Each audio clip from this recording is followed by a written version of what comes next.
It's Shannon. Hello, and welcome to Keeping It Real with Shannon Live.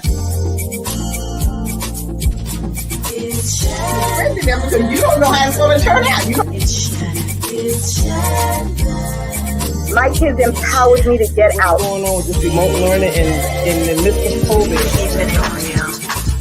Working for different elected officials, learning and understanding how to put the community first.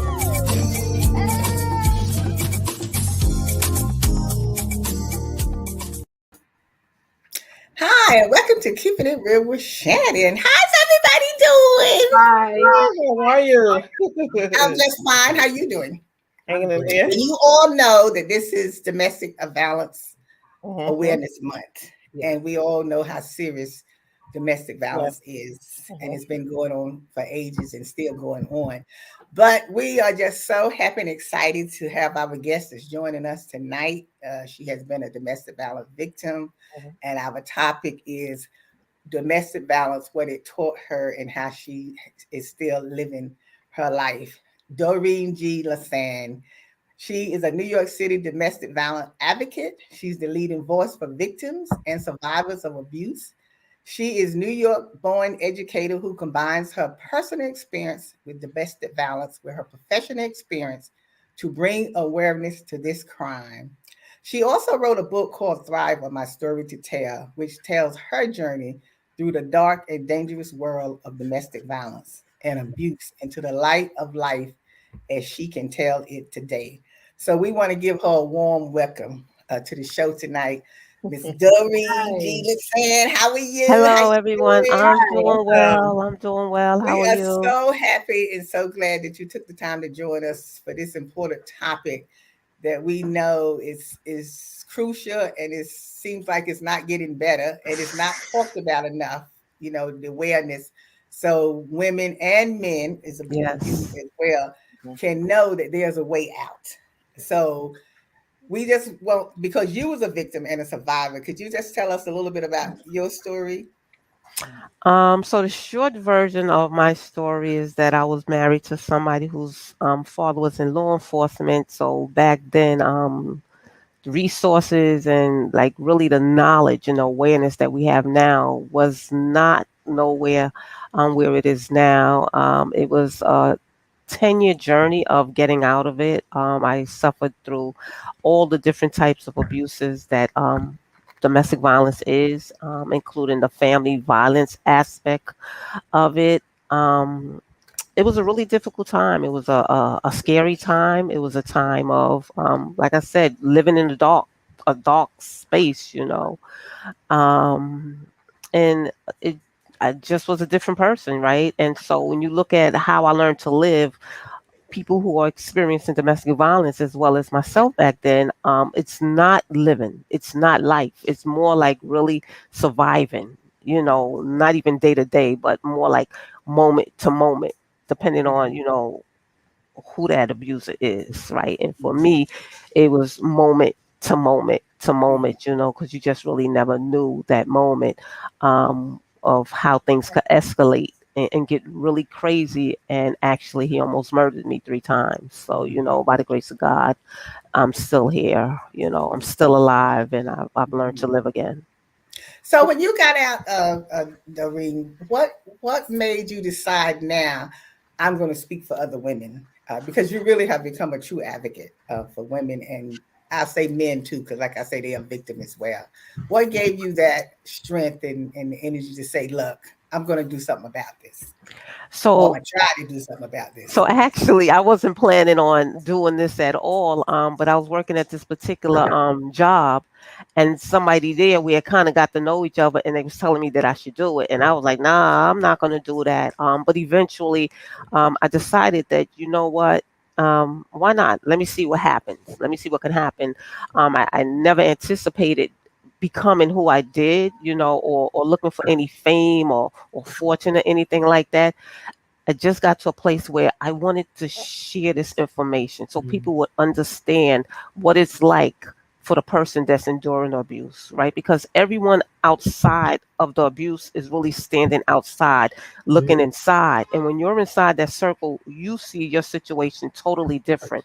And it's really hard to explain to people what you are going through or why you haven't left or why you're behaving the way you're behaving, why you're, quick temper, why you don't trust anyone. It's really hard to describe that because in people mind, the people who are standing outside of your circle, even society as whole, your neighbors, whoever, the first thing they say is like, why don't you just leave? Thinking that it's like, okay, he don't punch me in my eye. Let me just pack up my 4 kids and our little cat and let's just walk on out this door. But where was I going with 4 kids and my cat? Like that is so unrealistic, right? And so it just brought me to a place like I had to start looking back and saying, something is not right. Especially when I was sitting there having conversations with my clients that we was be talking about education, and And they then kept telling me that I can't go home tonight, or I'm afraid to go home, or I might not be in class tomorrow. And I was like, well, you have to come to class, right? And they're like, but this is my situation. And even though I was removed from it physically at that point for like maybe 10 years, it just started to resonate in me that I was that person sitting there, exactly. right? And somebody helped me in my process, Doreen, right? can And then I? it just kind of snowballed. Yes. I'm sorry, Doreen. I'm I'm sorry. sorry. Yes. I just had a question to ask. During your years of abuse, were you removed from your family and friends? Was your abuser like separating you from your family and friends? So the isolation was just like so quick Mm-hmm. that you really don't even see it happening. Right. And then I lived on one side of town and my siblings were all grown living on a whole nother side of town. And one of them had already moved out of state and everything. And then, you have siblings, y'all grow up, y'all have families, y'all have kids, and sometimes your life kind of gets separated. Right. So it was kind of easy to now do the isolation. It was just like really quick. And I really can't say he separated me from my friends because quite honestly, I was focused more on raising my kids, and trying to be in a marriage, right? As opposed to hanging out and with the girlfriends and all of that. I was really family focused. So it was really that isolation just came like boom out of nowhere. But then the isolation was also part of the tactic with respect to the more a person is abused, they start to self isolate themselves because people are judging them, Yeah. right? People are blaming them. So after a while, what you do, you don't realize that you're falling into step with what he's doing because now you're isolating yourself, which cuts off all of your help. Doreen, as an educator, you had mentioned something that kind of resonated with me a minute ago.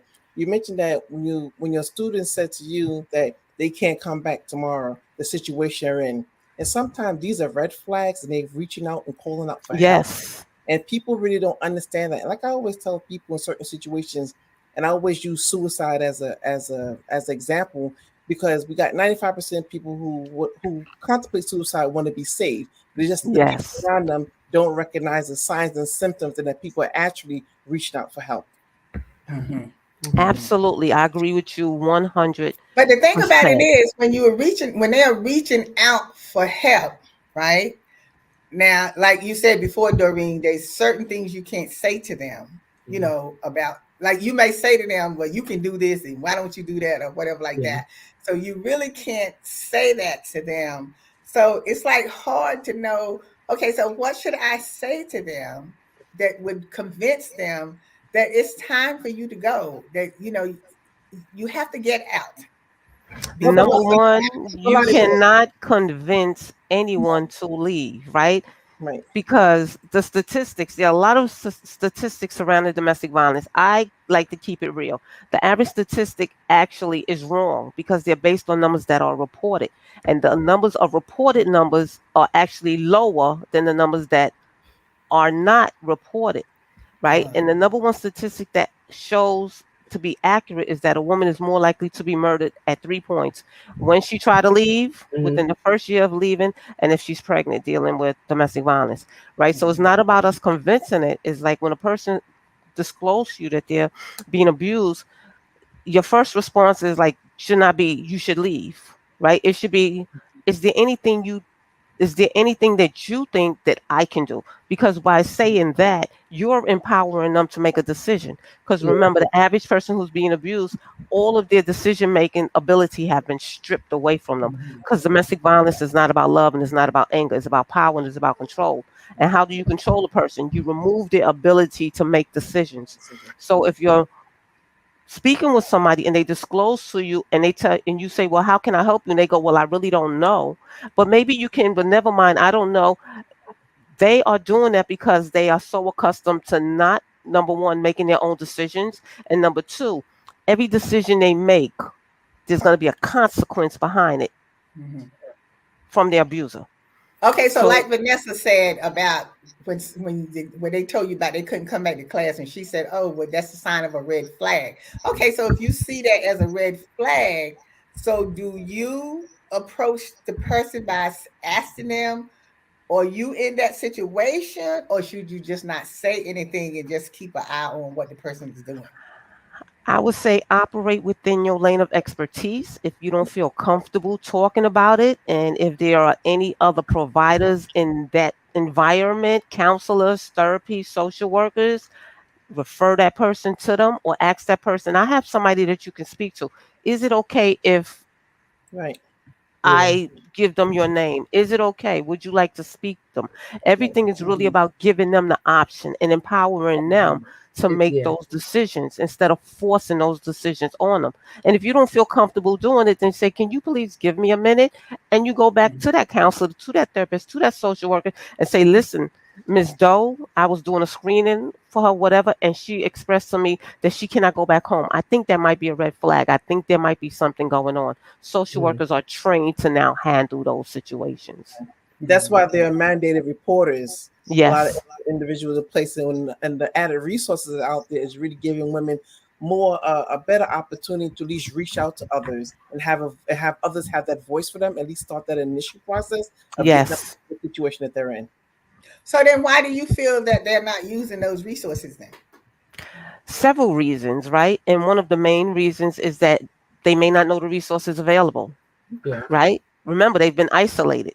Their Mhm. phones are screened, their Mm. laptops, all of their electronics are screened, their phone calls are screened, right? So, one, many don't know the resources are out there. Another huge factor is that those that know the resources are out there may have attempted to get the resources and things didn't work out for them. And so they just left it alone. Or they may have been re victimized by the system. Mhm. Oh yeah. So we're gonna take a quick break, and we're gonna come right back to continue our conversation with our special guest, Miss Lesane. We'll be right back. It's Shannon. It's Shannon. This year, celebrate Vote Early Day. And make your voice heard. Each year, the amount of people voting early grows. And this fall, over 220 million Americans can vote early In person by dropping off their ballot. or mailing it in.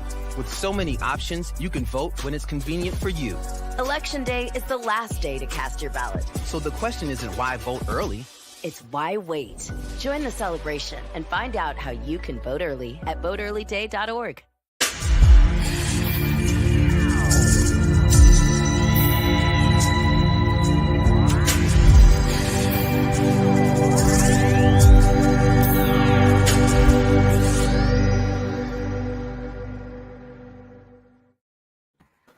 Hi, welcome back. If you're just joining us, our topic is domestic violence, and we know that's on the rise and still is not getting any better.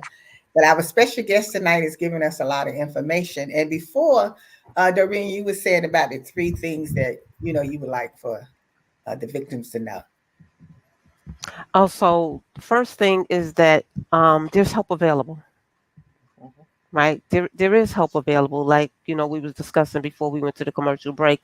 Many people don't know that there is help available. The second thing I would like for anybody who's dealing with domestic violence to know is that they're not alone, right? And what I mean by that is that physically you may be alone, but the truth of the matter is that there are many people out here who are doing all types of fabulous work behind the scenes, right? Not everybody is going out to domestic violence rallies and parades and walk. There are people that are working behind the scenes to make sure that the services are there. There are people that, are taking calls 2, 3 o'clock in the morning to make sure people are moved from one place to the next place. And the third thing is that we're here tonight to let you know that we hear you and that we see you, I have a right? And that question. we're bringing you this information to let you know that you are not alone. So And so Doreen, thank you, Miss Lottie, for the show. the question is that we have you said, okay, you said we have the resources out there and that you feel like a lot of the people don't know that the resources are there. And I mean, what else do we need to do to get it more out there? Because this has been going on for years and years and years, and it's continuing to go on. So how do we get the word more out there that there is resources if someone is in this predicament? Do we need to do more stuff in the media, or do we need to do more conferences to spread? I mean, what do we need to do? Because I don't, if resources are out there, why is it so hard for people to know that the resources are there? It's hard for people to understand the resources because when you see the DV stories, number one, when you see DV stories on the news, right? So and so was a Mhm, victim and she ended up dying and they did an investigation, it's the way it's portrayed in the media. Number one, mhm, right? Number two is that we have to hold our elected officials accountable, right? mhm, Again, we keep writing, there are all these laws and people keep writing laws, but writing laws are good. Let's enforce mhm. these laws, right? And number three is that we can't just have domestic violence awareness month in October because it Mhm, happens all years round, right? So Yeah. people are going all out in October. So if I'm a victim of domestic violence, right, and I've been in my situation 2, 3 years, and I only see all of this publicized, we're here for you, and all of this other stuff in October, what happens to who I am uh-huh, the Yeah. rest of the year to let me know that I'm just not an afterthought in October? And I don't just uh-huh, say that from me. I say this from the hundreds of clients I've worked with, the Yeah. hundreds, mhm, right, who feel as though they're lost, they like, so they are abused at home, right? But then society views them as invisible, Mm. mhm. right? And what So you it mean? has Okay, to what do be you mean more that way? awareness. Okay, Excuse what do me. you mean that way, invisible? What do you mean, like if they complain about something, or I don't understand. What do you mean in that sense? I That mean, in people a look at sense, them as I'll being give I'll invisible. give you I'll give you an example. You just made the statement that domestic violence is not going anywhere, and it's Yeah. on the Right, rise. It is on the right. rise, and here in the Bronx, it is off the chart. It's the highest in any other borough in the Bronx, right? So those are Yeah. facts that we know. So we know that domestic violence is high in the Bronx, but we promote all of these other crimes that are happening in the Bronx, but nobody is really speaking about let's pour more funding into DV. Mhm. Let's get out there and really do a campaign, not just to make the victim, the people who are being abused know what domestic violence look like. They know what it Right. smell like. They know what it sound like. They know what it feel like, right? What about the people who don't know? That really should be the target market, the people who Yeah. don't know what it is, the people who don't understand what it is, so that they will know. So that when somebody come to them with a red flag or somebody disclose to them, if they don't want to get involved, at least they can resource them out, right? Because Mhm, they'll be able to mhm, recognize what they're yeah, dealing with, right? But mhm, feeling invisible means that when I look at the news, I know there's domestic violence going on. Everybody Mm. knows that right. person in that particular building or that particular block, but nobody's talking about it. So Right. if Mhm. you're not talking about You what's mean happening to me, I feel individuals? invisible. You mean individuals like us need to learn more about it. Yeah. So this way, if we see something going on, we'll better understand how to assist that person. Yes. But you know what, Uh, Lottie, I don't want to be a misconception that people just think domestic violence is something physical. You have emotional, you have mental, verbal is just as bad as physical. these are all domestic Absolutely. violence. Yeah. Yeah. Looking at the climate of what we have today with our young youth. A lot of these young girls are in spaces and Yes. places with much older men, and they don't know that they're could be potentially in domestic violence situations. So how do we really reach out to those young individuals that are in these type of situations? Yeah. So, I'm kind of old school, right? And I think that's a conversation the parents really need to be having with their young girls. Yeah. We can't leave everything for the school system and the service providers and the after school program and the community organizations to do. We have to be accountable as parents to have these conversations. And I get teenagers are hard to raise, right? I had four of them in my house at one time. Right. So now they're 30 through 39. They're grown up. So I get how difficult it is. But sometimes what happened when our children is dating, right? Hmm. We're too quick to be mom when something go wrong, as opposed to, and I'm not saying take your mother hat off, right? Because I never did. Like I was cool with my kids, but I ain't your friend, right? But Exactly. being Right. cool with Exactly. them, but being Exactly. cool with them means that you can have a conversation with them, and sometimes what they say to you, you don't want to hear it, but in order to help them, you have to be able to receive it. Right. And Right. so if Right. somebody's daughter's coming home and she kind of bruised up, or her attitude changed from being just nice, sweet, and always compliant, and now she has this attitude, and she Right. done changed her hair, and she don't want to socialize with nobody in the family, those sometimes are red flags of domestic violence, that she's being abused. And I'm gonna give you a Validate. statistic that Dr. Vanessa, that a lot of abuse that is happening to our young people are happening in school. Right. Yes. Yeah. Right. It's Yes. happening in Right. school. So when we're talking about our young girls dropping out of school, their grades are falling and everything, that's because the person that's abusing them, whether it's physically, mentally, sexually, as well, it's happening in school.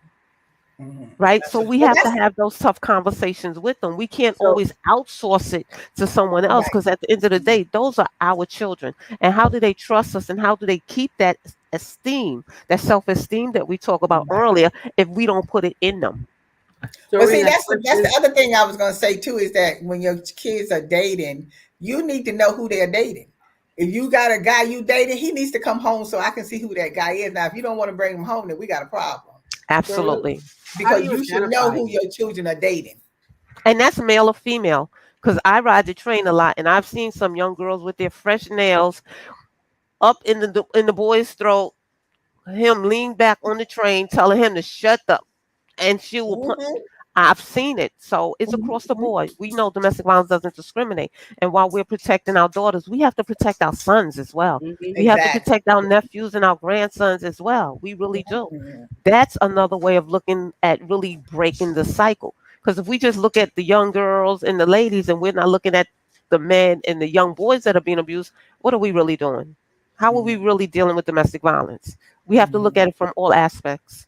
Well, Doreen, you said it's something funny that was, because the thing about it is, I guess we don't look at the I males and the came young in. boys as much because you you wouldn't even think they would let the women abuse them like that. No, but just like it's sexual abuse and rape, men get raped No, as well. I know, but I'm saying I think because we don't look at, well, I'm not saying for other people.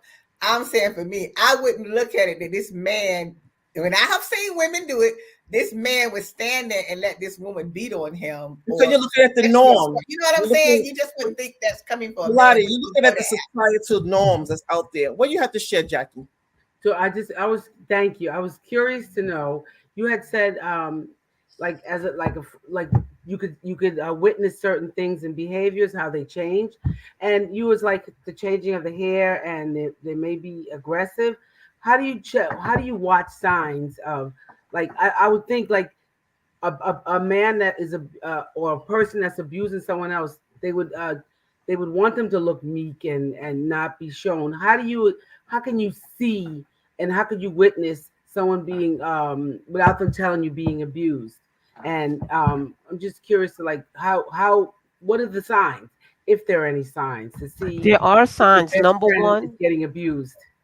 Number one, inappropriate clothing. So it's summertime. She have a turtleneck on. It's raining. She have eyeglasses on.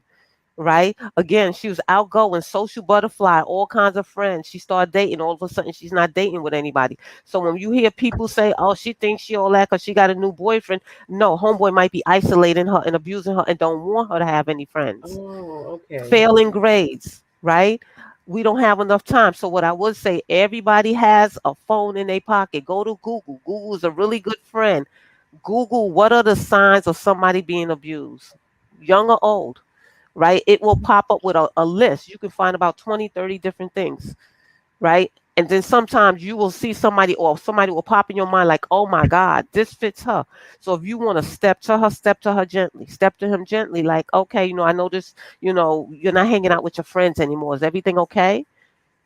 Like really gentle questions like, no, is he beating you?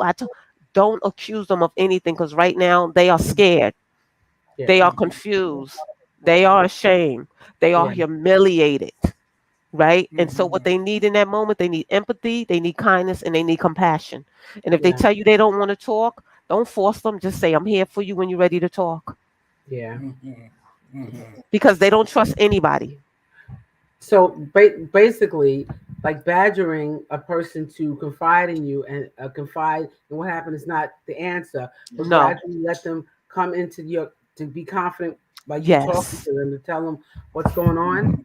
Yes. Mhm. And maintain their confidentiality once they Yeah. do, because Mhm. you might be the only safe person that they have that they can come to and have that conversation with. Everybody else may be connected to the abuser. So please Absolutely. Mhm. maintain a confidentiality. It's really crucial, because once you defile their trust, what's going to be happening is that they're not going to trust anybody. So even Anybody. if they want to leave, they're not going to have anybody to go to, because now they have nobody to trust. Mhm. Absolutely. Okay. All right, we have to wrap up this portion of the show. We're gonna come back with a few minutes of an after show, and if you want to join us for the after show, you can go to the Facebook page or YouTube and watch us. And I want to thank Doreen for you joining us for the first half of the show. And Thank you. we just hope that if you are listening tonight and you're in this situation, that you do something about it, because you don't have to stay there. I can't tell you what to do because I'm not supposed to be judgmental, because I would tell you what to do, but I can't, but we have to be sensitive to the situation. As you said, we can't judge the people or whatever. But if you Find a see the trusted red person flag, to talk to. Yeah. right? If you see the red flag, then get some help. Don't stay there because you don't have to stay there. So we want to thank you again for joining us Thank tonight. you. And as always, we'll see you next time. Today's show is sponsored by Abu's Bakery. If you have a sweet tooth, stop by Abu's Bakery for some delicious cakes and pies. Do you like beautiful pictures for your home or your office? Then stop by Space Rock Gallery. They have a large selection of pictures from around the world. It's Shannon.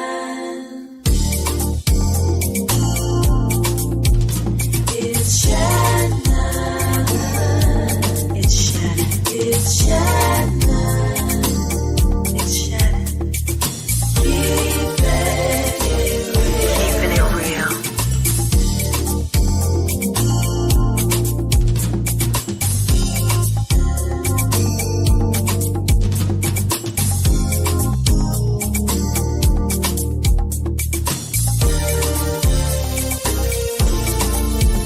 It's Shannon. It's Shannon. It's Shannon. We are back for our after show. Thank you for staying around, Doreen. I have a question I do want to ask you. Since you Hmm. have been a victim and a survivor, do you think that when people get in this situation, before they get in this situation, do you think there's any way of them avoiding themselves getting caught up in this situation and becoming a victim? Well, Or it's it really just comes on difficult. and they wouldn't know? It's really difficult. Typically, I mean, it's like we were saying earlier, that you really can't look at a batterer and tell he's a batterer, right? Hmm. That's all part of the, if you want to say, game that they're playing. You know what I'm saying? They could be like the sweetest person initially, and then you kind of wake up, and slowly things kind of start manifesting themselves.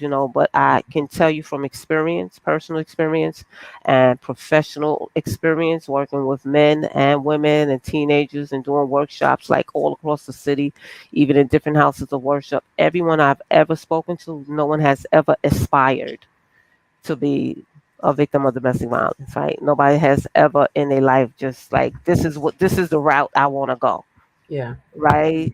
No one looks to find themselves in that situation, and unfortunately, a lot of people find themselves in those situations. Yeah. Mhm. Mhm.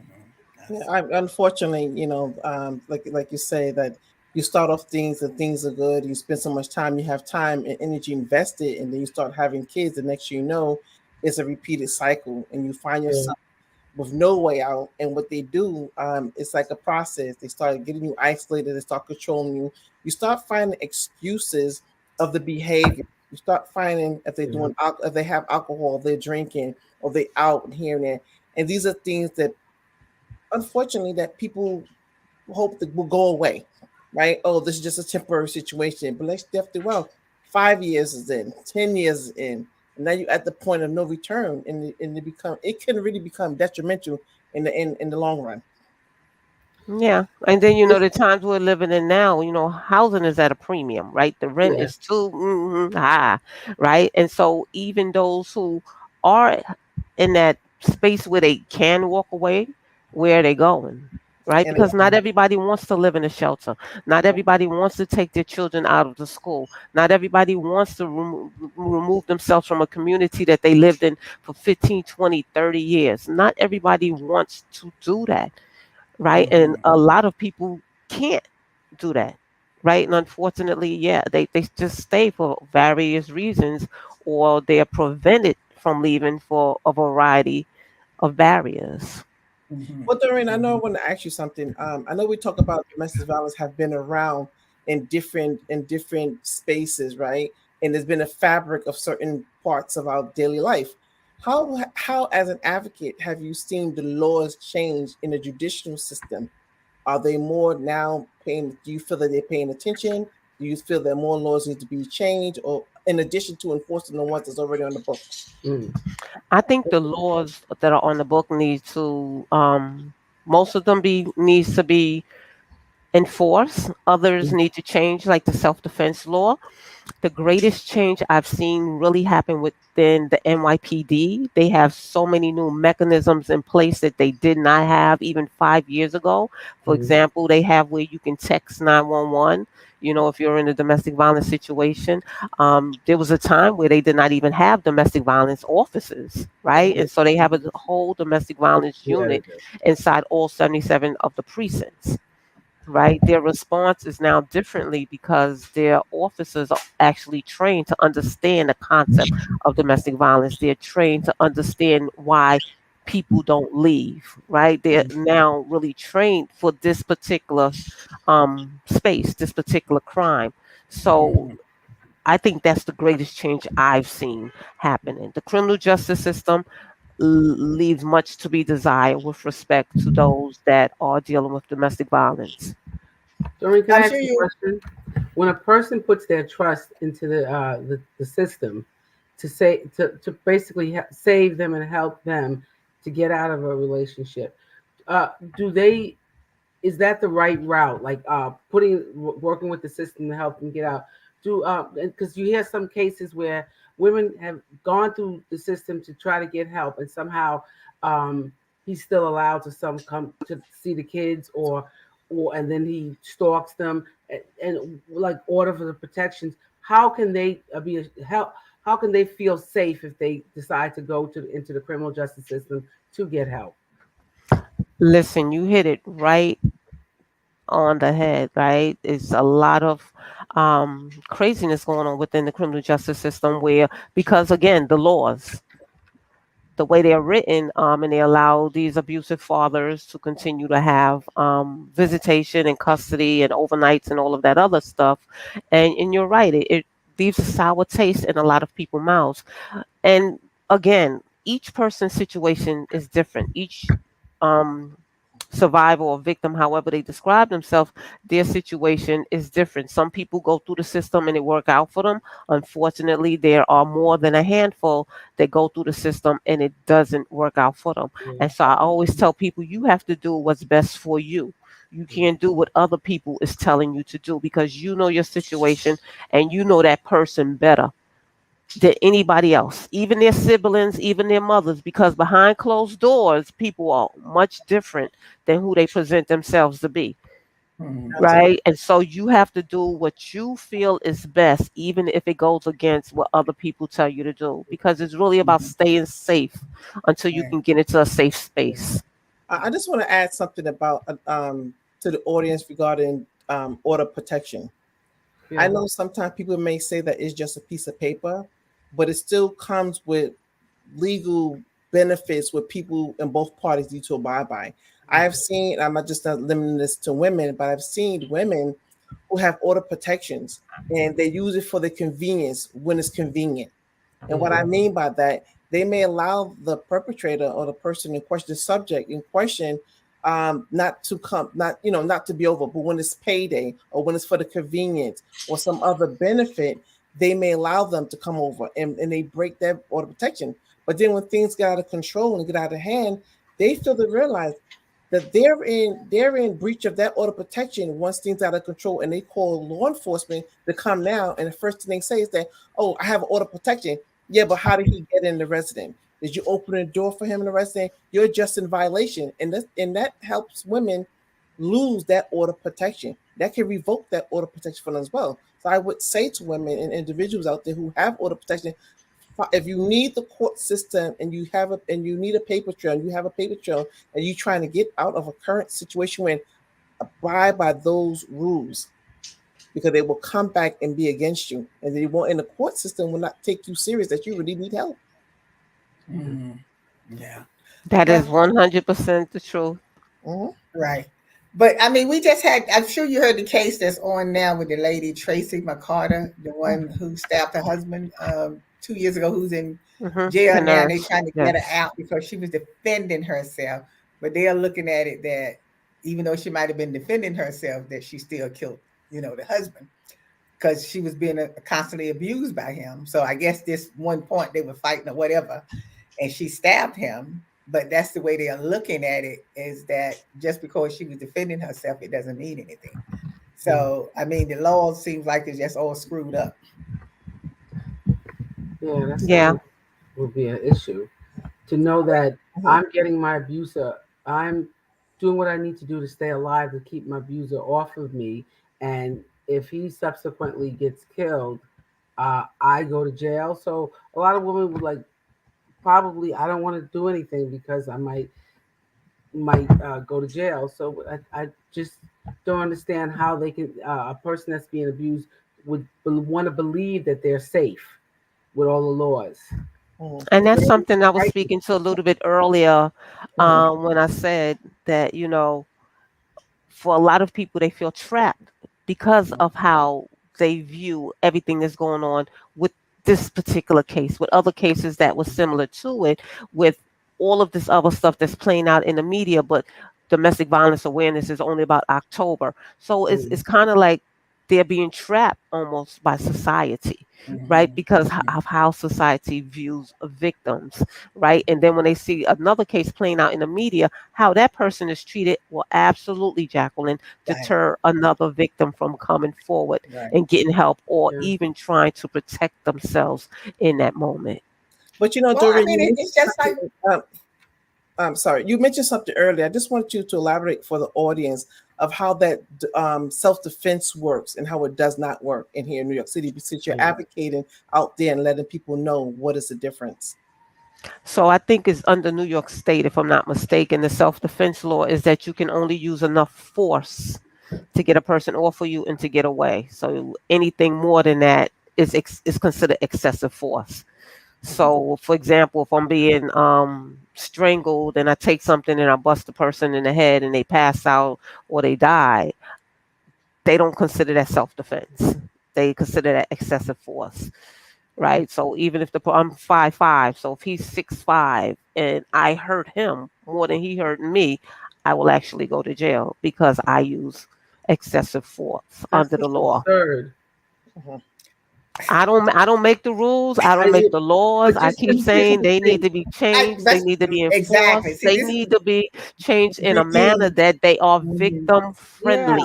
They're here's not Right. the thing. victim friendly. They're not I'm victim friendly. I'm in a situation where he is killing me. He is choking me, and I reach and grab something, and I do it to get him off of me, and he subsequently dies.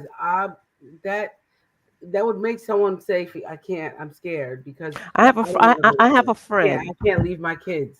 Yeah, I have a friend that kind of happened to her. Her husband was tussling and everything. He accosted her. It was going on for a while, and when she slapped him, she ended up scratching him. He called the cops. When the cops came, she wanted him arrested. He wanted her arrested, but she said, well, he was strangling me because they didn't see any marks on her neck. They really didn't want to arrest him. So he was like, okay, so cross complaint. So they both end up going down to central bookings. But because he had marks on her, on him, she got charged with a felony. Well, that's because they couldn't determine who was the primary aggressor on the Yes, scene. and that's what I was trying to explain to her. So she's totally distraught because she's like, because there was no marks on my neck, Mm, I'm being charged with a felony. He's getting charged with Right. a misdemeanor Right. assault.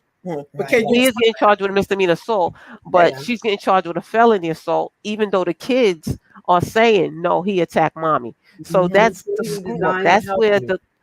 so that's where the laws are not victim friendly because you have a witness in the home, which is the child, saying that the father attacked the mother. But because the father have the bruise, the mother's getting charged with the felony, even though she did not start the okay? So can altercation. you elaborate how important it is to keep a paper trail? It is very important to keep a paper trail, picture trail, Hmm. go to the doctor, let the doctors make notations of it. Call 911. If you don't want to call 911, call Safe Horizon. Keep a log of everybody you talk to. Mm-hmm. Everybody you talk to. Keep a paper trail. I don't want anybody to lose their life. I don't want anyone to end up in a hospital. But if you feel that one day you might get to that point where it's time for me to go and you need to Yeah. prove your position, you have a paper trail, right? Here's a quick one, right? There was a woman on Oprah many years ago when she was still on TV. The husband was abusing the wife. The wife will go to work bruised up. And one day her supervisor noticed that she had bruises. So she just started marking on her own personal calendar. She came with a black eye, she came with bruise on her neck, and she Yeah. kept making these notations, right? And then unfortunately something happened. The wife ended up killing the husband. How did she get Mm-hmm. off? Because the supervisor had Was kept keeping it. records of her Kept coming note. to work Right. bruised. Oh, I fell on the Mm-hmm. stairs. I bumped into the wall. You know, all of the excuses that they make of have they got the bruises and everything. So she was able to not go to jail because somebody Um, else had kept a record of her coming to mm-hmm. work in that Mm-hmm. condition, right? So it's Mm-hmm. very important to journal what's going on in terms of, documenting it, and pictures are fabulous. Go to the doctor. You know what I'm Mm-hmm. saying? And if you can't get to the doctor, you do a selfie and you email it or you text it to somebody and then you delete it from your phone so that there's no evidence. And I know that we Well, may have some abusers watching as well. yeah. And my hope and prayer for them is that they will get help get the help. because, in a sense of speaking, many of them come from those households where there was violence. And as Dr. Vanessa said, children learn what they live. Exactly. Exactly. Well, thank you so much for staying behind and talking to us a little bit You're longer. welcome. I Thank just you. say that I mean, the laws have to be changed all the way around, not only Yeah. for domestic violence. I mean, just the regular Yes. laws of the criminals now with this new reform bill where you can go home and wait for your trial, and while you're home, you killing somebody else or beating up Yes. somebody else.